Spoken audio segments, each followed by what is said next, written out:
एक गांव में करण और सुरेश दो दोस्त रहते थे, मगर दोनों में काफ़ी डिफरेंस था। करण जहां एकदम गोरा और चालाक भी था और ऊपर से अमीर भी था, वहीं सुरेश एकदम काला कलोटा और ऊपर से सीधा साधा और हालात में गरीब भी बना दिया था।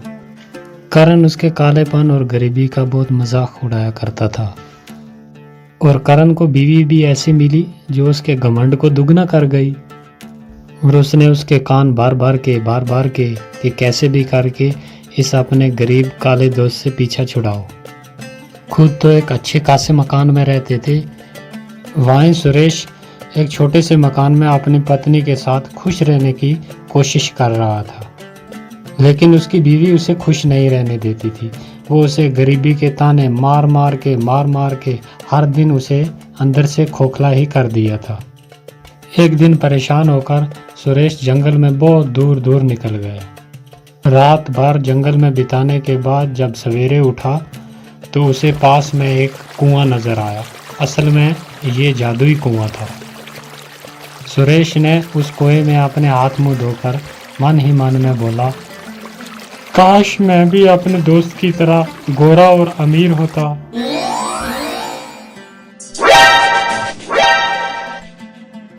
लगता है इन गांव वालों को पता चल गया कि मैं रात भर घर पर नहीं था, तभी ये ऐसे मुझे घूर घूर कर देख रहे। अरे आपके चेहरे को क्या हुआ? क्या हुआ? कुछ भी नहीं। तुम्हारे ताने सुन सुनकर मेरे कान पक गए, इसीलिए मैं जंगल में चला गया था, तो रात भर सोया नहीं, इसीलिए थोड़ा ऐसा दिखता हूँ। और क्या हुआ? अरे नहीं, थोड़ा नहीं, बहुत कुछ हुआ है। तुम तो अपने दोस्त से भी ज्यादा गोरे हो गए हो। क्या? ये कैसे हो गया? अरे ये तो चमकदार ही हो गया। मैं इतना गोरा कैसे हो गया अचानक एक रात में? फिर वो दिन भर सोचता रहा कि ऐसा चमकदार कैसे हो गया अचानक। फिर उसे उस कुएं की याद आने लगी और उस कुएं के बारे में पूरा दिन सोचता रहा कि जरूर कोई चमकदारी कुआं है वो। और यही सोचकर शाम को चुपचाप वो उसी जादुई कुएं के पास पहुंच गया और अपने हाथ पानी में डुबोते हुए बोला, आपने मुझे इतना गोरा बना दिया, थोड़ा दोस्त की तरह मुझे दान भी दे दो। ये बोलकर जब उसने अपने हाथ बाहर निकाले तो क्या देखता है कि दोनों हाथों में बहुत सारा सोना आ गया। फिर वो ये बात जाकर अपनी पत्नी को जब बोलता है तो वो यकीन ही नहीं करती, लेकिन उसके हाथों में इतना सोना देखकर उसे भी यकीन करने पर मजबूर होना पड़ा। फिर भी वो सुरेश से कहती है, सुरेश, जो मेरी शादी पे कंगन दिए थे वो कंगन कहीं खो गए हैं, तो तुम उस जादुई नदी में जाकर कहो ना, हो सकता है वो कंगन मिल जाएं। अरे जादुई कुएं में कैसे मिलेंगे जब हम वहां कभी गए ही नहीं आज दिन तक। मैं पहली बार गया हूँ जो वहां जादुई कुएं में खो गए हों या जंगल में खो गए हों। और बीवी की बात सुनकर वो फिर उसी जादुई कुएं के पास जाकर अपने हाथ डुबोकर पानी में कहता है, जब आपने इतना कुछ दे ही दिया है तो आप मेरी बीवी के कंगन भी दे सकते हो। ये कैसा चमकदार है? क्या ये जादुई कुएं आपका चमकदार है? हाँ बिल्कुल, मैं एक जादुई कुआं हूँ और तुम्हें जो चाहिए, जब चाहिए, जितना चाहिए, अपने लिए और अपने दोस्तों के लिए जो भी मांगोगे तुम्हें फौरन मिल जाएगा।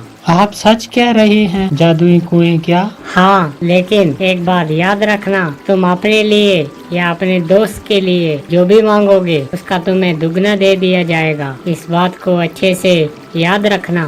अगर ऐसा है तो मेरा एक ही दुश्मन है और वो दोस्त है मेरा जिसके पास अच्छा मकान है। मैं चाहता हूँ कि उसके पास और भी मकान हो और भी दौलत हो।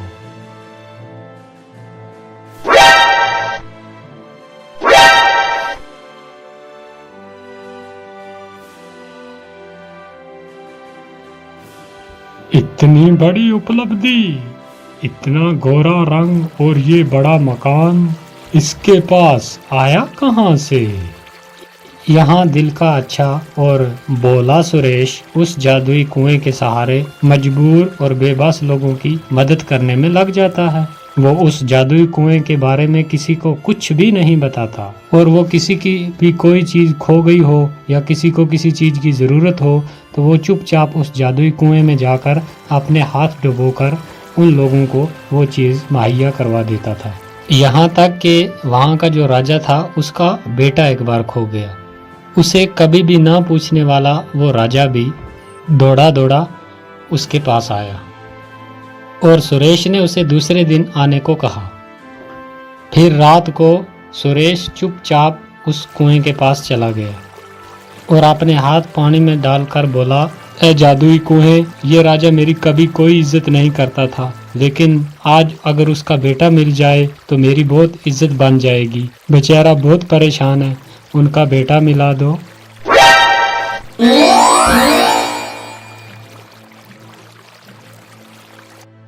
राजा का बेटा मिलने के बाद तो फखर से सुरेश की छाती चौड़ी हो जाती है और उसके चर्चे पूरे गांव में फैल जाते हैं। अब हर कोई उसे मदद मांगने के लिए पहुंच जाता है और सुरेश की चौड़ी छाती देखकर करण और उसकी बीवी बुरी तरीके से जल भुन जाते हैं। फिर एक दिन एक गांव के किसान की एक बकरी खो गई और वो बकरी किसान के बेटे को बहुत ज़्यादा प्यारी थी, जिसके दुख में वो बहुत बीमार पड़ जाता है। फिर दूसरे दिन वो किसान आता है सुरेश के पास और बोलता है कि मेरी बकरी खो गई है, जिसकी वजह से मेरा बेटा बीमार पड़ गया है, आप मेरी मदद कर दीजिए, मेरी वो बकरी ढूंढ कर ला दीजिए जिसकी वजह से मेरा बेटा बच जाएगा। और सुरेश उसकी ये बात सुनकर उसे हौसला देता है कि आप फिक्र मत करें, कल सुबह आपकी बकरी आपके पास पहुंच जाएगी। उसकी ये बात उसका भाई करण गिद्ध की तरह नज़र जमाए हुए ये बात पूरी सुन लेता है और सुरेश जब बकरी ढूंढने के लिए जाता है तो उसके पीछे पीछे उसका वो दोस्त करण भी उसका पीछा करता करता वो भी पहुंच जाता है और उसे ये सब करते देख लेता और सुन भी लेता है और उसे सारी बात समझ में आ जाती है कि ये जादुई कुआं है। और अमरीश के वहां से जाते ही वो जल्दी जल्दी उस कुएं के पास पहुंचता है और उस कुएं में वो भी अपने हाथ डालकर कहता है, मेरी बीवी को सर से लेकर पाँव तक सोने से लाद दो, बहुत सारा सोना दो मुझे। धन्यवाद जादुई कुएं, अब मैं भी आपसे हर चीज मांग कर ले जाऊंगा। हाँ, मगर याद रहे, तुम अपने दुश्मन के लिए जो भी मांगोगे उसका तुम्हें दुगना मिलेगा। मैं भला अपने दोस्त या किसी दुश्मन के लिए क्यों मांगूंगा, मैं तो सारी जिंदगी अपने ही लिए मांगूंगा। हाँ। और घर पहुंचने पर जब उसकी बीवी उसके हाथ में इतने गहने देखती है वो तो खुशी से पागल ही हो जाती है। इस तरह से तो हम दुनिया के सबसे अमीर तरीन इंसान हो जाएंगे और हमारी बराबरी का कोई भी नहीं रहेगा। अरे क्यों नहीं, वो सुरेश है ना, वो तो हमारी बराबरी का है ना, उसे उस जादुई कुएं का पता है। तो कुछ ऐसा करो ना ताकि वो वहां तक जा ही ना सके। क्या करूं, तुम ही बताओ, आज तक तो आप ही की मान कर चलता रहा हूं, आज भी कोई सलाह दे दो। तुम ऐसा करो, उसे अपाहिज कर दो ताकि वो वहां तक जा ही ना पाए, फिर सारे कुएं के मालिक हम खुद ही हो जाएंगे। हाँ ठीक है, ऐसा ही करूंगा मैं। दूसरे दिन फिर खुशी खुशी करण जो है वो उस कुएं के पास पहुंच जाता है और अपने हाथ डालकर बोलता है, ए जादुई कुएं, मुझे बहुत सारे कपड़े साड़ियां दो मेरी बीवी के लिए। ए जादुई कुएं, मैं चाहता हूँ कि मैं ही आपके पास आऊं, इसलिए मेरे दोस्त सुरेश को अधमरा कर दो ताकि वो यहाँ तक पहुँच ही न सके। तुमने बहुत बड़ी गलती कर दी करण। मैंने पहले के दिन आपको बोला था कि तुम अपने दोस्त या दुश्मन के लिए जो भी मांगोगे उसका तुम्हें दुगना मिलेगा, और तुमने मांगा कि मेरे दोस्त को अधमरा कर दो, इसलिए तुम पूरे ही मारे जाओगे। अरे नहीं नहीं, गलती हो गई मुझसे, गलती।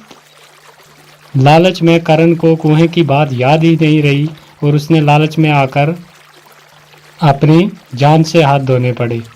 तो दोस्तों, इस कहानी से हमें ये सीख मिलती है कि अगर तुम्हें किसी चीज़ से कुछ मिलने लग जाए तो उसकी कही हुई बात और उसके रूल जो है वो कभी ना भूले, वरना अपनी जान से भी हाथ धोना पड़ सकता है। तो ये थी दोस्तों आज की कहानी। तो आपसे रिक्वेस्ट है कि चैनल को सब्सक्राइब कर दें और वीडियो को जाते टाइम लाइक कर दिया करें ताकि हम दूसरी वीडियो आपके लिए जल्द अपलोड कर सकें।